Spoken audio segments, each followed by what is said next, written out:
EVO.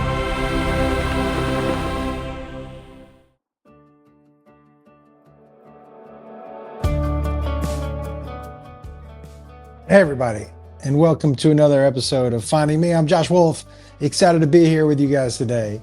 I find myself in different spots in the house when I've been recording this. If you're watching, you can see the picture wall behind me. It's a little later in the day than when I usually do it. So it's dark outside, and I hope you guys are having a great day. I want you to know I had a great fucking day today. Got in the gym hard today. Did not go, you know what I mean. I wasn't hard when I went in the gym. But today, since I can't do anything upper body, it was legs. And went hard today. Dude, I have the whitest little chicken legs in the world. But they're getting stronger, man. And I just fucking those days when I go 100 in the gym, I just feel I'm wiped the fuck out. And man, I was gonna go to Backstreet tonight. I got my outfit all picked out. I just don't got anyone to go with. So no Backstreet. These 2 Backstreet tickets at the Sphere. I was gonna go by myself, man. Like, I don't mind going to movies by myself and stuff like that. But I don't want to be at the Sphere in my white outfit, crying by myself. I mean, I want to be able to go, oh, this is amazing. But I'm bummed. I'm hoping I can catch him again. But what a great day. Checked a ton of things off the list. That always feels good. I will say, conspicuously, a lot of the creative things haven't been checked off the list. And I'm not sure why I'm avoiding that stuff, but all the other stuff that I also have been avoiding. So win for me today. I'm going to do some creative stuff when I'm done with this. And this is creative. And, Beth is reading a movie and she's having me read for a part. So I put that on tape today. So it did some stuff for sure. But it always feels good, man. Just to feel, like you're being productive, So great day today. I hope you guys are having a good day. And I did want to get to a story. My producer Brandon was like, you told that story about the Pilates woman cupping your nuts. And I think I told the story about the photographer, right? Didn't I tell that story? If not, I'll get back to it. Brandon will tell me that. But he was like, you teased us that you had other stories like that. And I do. It's funny. I don't know why. And maybe, listen, I don't know. I don't know why. The fondling stuff or whatever. Maybe I bury it. But I never come out of there feeling like, oh my God, what just happened to me? Because I've never felt in danger or out of control or scared in any of those situations, So I was thinking about that as I was writing it down today, like why, and maybe I am affected by it. Maybe I just don't know. But why don't I feel like I have these huge triggers? I don't know. I don't know why. But I don't think I do. I mean, maybe a therapist would tell me differently, but I don't think I do. But I remember so I've auditioned for a ton of stuff. And I haven't got too close on anything. Well, that's not true. Early on, I went to network a few times. So when you audition for something, right? So say I auditioned for a pilot, and a pilot is a TV show that's like the pre first episode. A lot of times they don't air the pilot. The pilot episode is what they shoot if they buy it, right? They'll shoot a pilot, and then the pilot goes to the network or the streaming service, and then they look at all their pilots and decide what they're going to air. And what would happen is for me, anyways, I never went straight to producers. You would go to a casting director, you would go to a producer.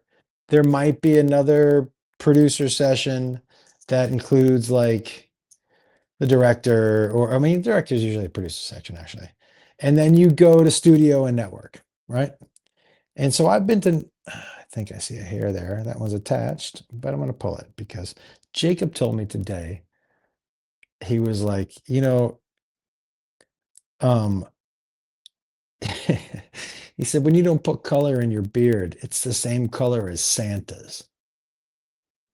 Mother. Anyways, so I'm at this casting for so I've never been like, I don't think I've ever put too much into acting. I like theater because it's immediate reaction and response, like stand up. I like that. The acting, like I did a bunch of My Name Is Earl, and I did some Raising Hope, and that's it was fun, but it's a lot of waiting around and saying the same line. Although on Greg Garcia's set, you never said, which is the guy who created Earl and Hope, you never did it too many times. Um, he worked really quickly. But I did do a play once where somebody wrote a musical version of of the movie Sideways, and I played Thomas Hayden Church's role. So I was balls ass nude on stage, and then my parents came, and I didn't tell on purpose. I thought it'd be funny, and I could hear an audible gasp from from my mom. Oh my.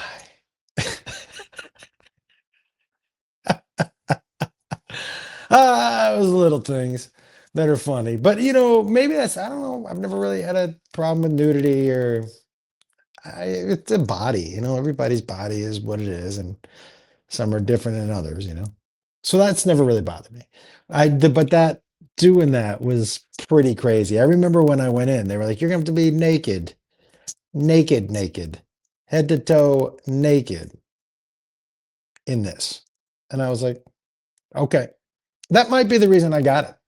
I don't even know. For sure, I wasn't the best. That's for sure. Well, maybe everybody else was like, no, dick out? Probably not. But a musical version of Sideways was fun. I'd always wanted to do a musical. Can I tell you what my dream role? And then I'll get back to the molestation. The dream role for me, and I'm obviously so old, so I can't do it. But I always wanted to play Danny Zuko. In Greece, fuck off. That's the best role of all time. For me, I mean, I would love, maybe we'd do a movie called Old Zuko. I would love to do that. That would be my dream role of all time, Danny Zuko, Greece. Anyways, I had an audition once, and this is back when, my cousin Scott was still pretty front facing as far as his career and how popular he was. If you don't know, my cousin Scott was on a TV show called Party of Five. So all the casting people in town knew Scott and all that stuff. And so I walk into this casting office, and this guy's like, "You're Scott's cousin, huh?" And I was like, "Yeah." And he was like, "I see looks running the family." And I was just joking. I was like, "Looks do, but height doesn't," because he's, a little shorter. And so had a little laugh, and he's sitting in a chair with a camera, and I'm sitting on the couch. And I read it once, and he said, "Okay, do it again for me." And I did it again, and he was like, "Okay," and he turned off the camera. And he was like, let me work this a little bit with you. He said, I think you'd be really good for this. And I was like, okay. Young. Listen, guys, casting people.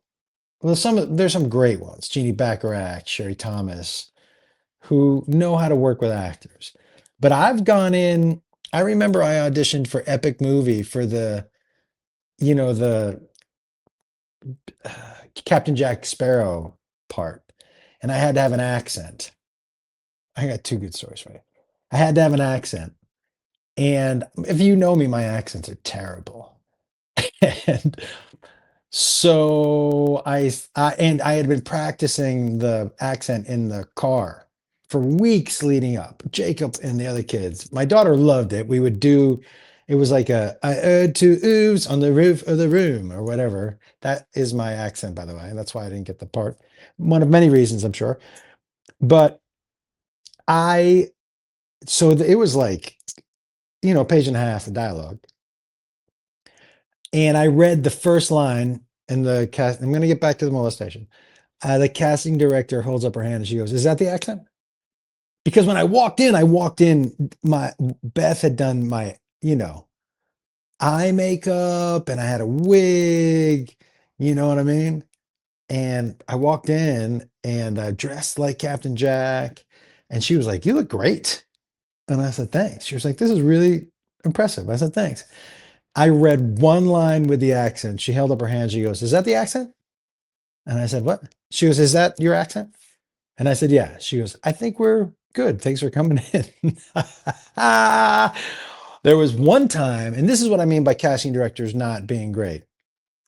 Um, there was a guy sending emails, and I would say something, and he would send clickety clackety clickety clackety, not looking at me, looking at his screen. And I would say something, clickety clackety, and then he would go and look at the sides and read it like this. "Is this your apartment?" Clickety clackety, clickety clackety. And it's like almost impossible. Like, so to have a casting director be like, "I like you, let me work with you on this," is so cool. And so he comes and he sits down next to me. And he's probably, I don't know, he's closer than he should be on a giant couch, but he's not right next to me yet. And again, I'm just psyched that somebody's is taking the time to put some effort into in me and getting better. And I'm really eager to do this. And at one point, I'm reading and I had some things highlighted and underlined. And he goes, "Let me see what you get written on your page there." And he moved closer, like close, close, and leaned in.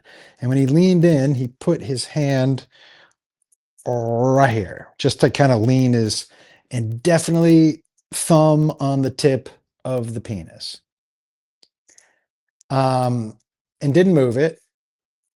And I kind of squirmed a little, but he was, pressing it down a little bit, so it's hard to get it out from under the trap.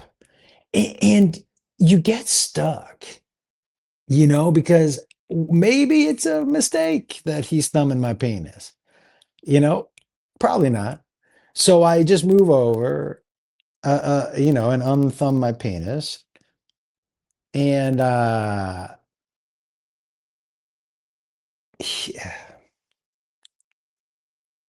he was like, "Oh, I'm sorry, did that bother you?" And I go, "No, it didn't bother me. I just want to read for this, role."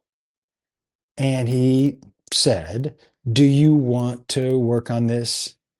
I think you're good. Do you want to work on this later? I don't have enough time to do all this. Do you want to work on this later with me, you know, after work?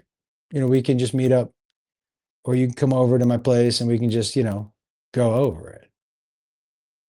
And I was like, I mean, if this was a series regular, maybe. No, I was like, "No, I'm I'm kind of busy tonight, and I can't really. I'd love to do the work in here."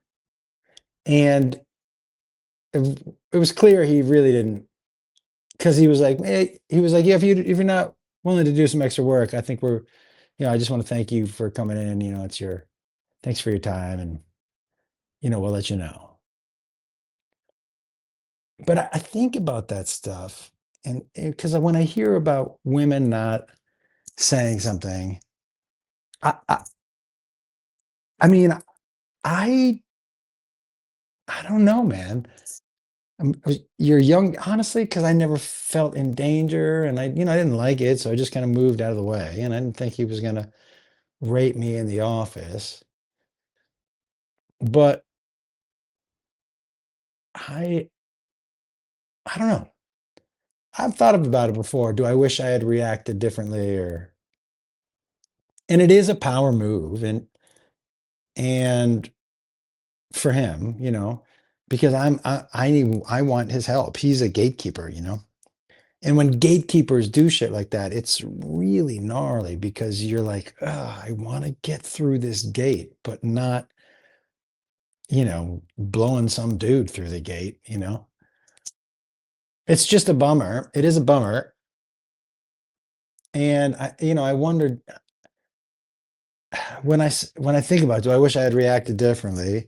It's not like I don't wish that I had punched the guy, or I don't know. I'm 16 minutes, so I'll think about that. Do I wish I had reacted differently to any of them? Because there's plenty. Um, I mean, not plenty, but probably three more that I can think of. Um,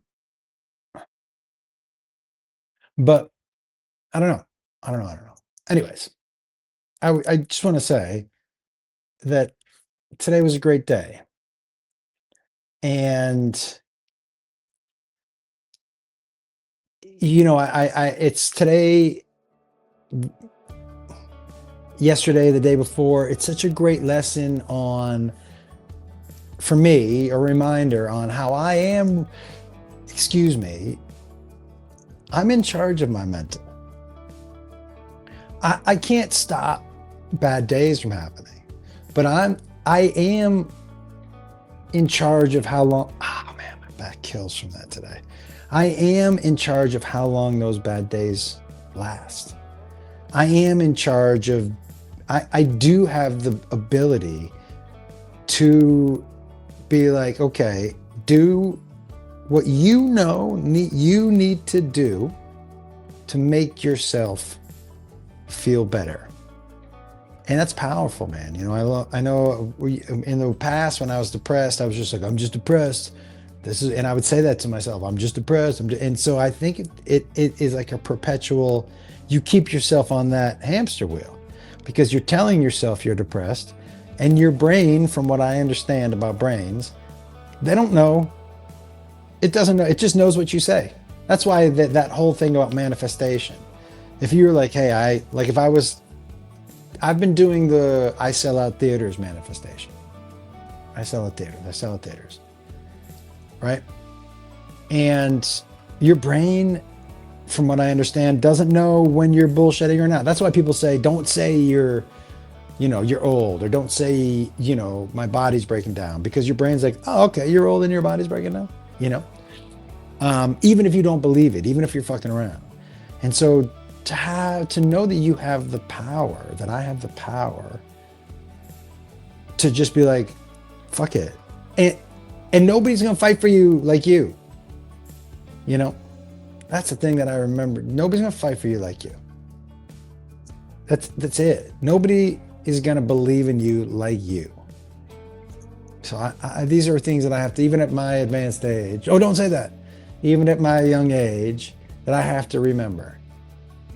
But life is good. All right, everybody. Love you. You are enough. There's only one of you, man. And I'll see you tomorrow. Finding me with Josh Wolf at gmail.com. Finding me with Josh Wolf at gmail.com. Tomorrow, some more emails, some more of your comments off the videos. And all right, later.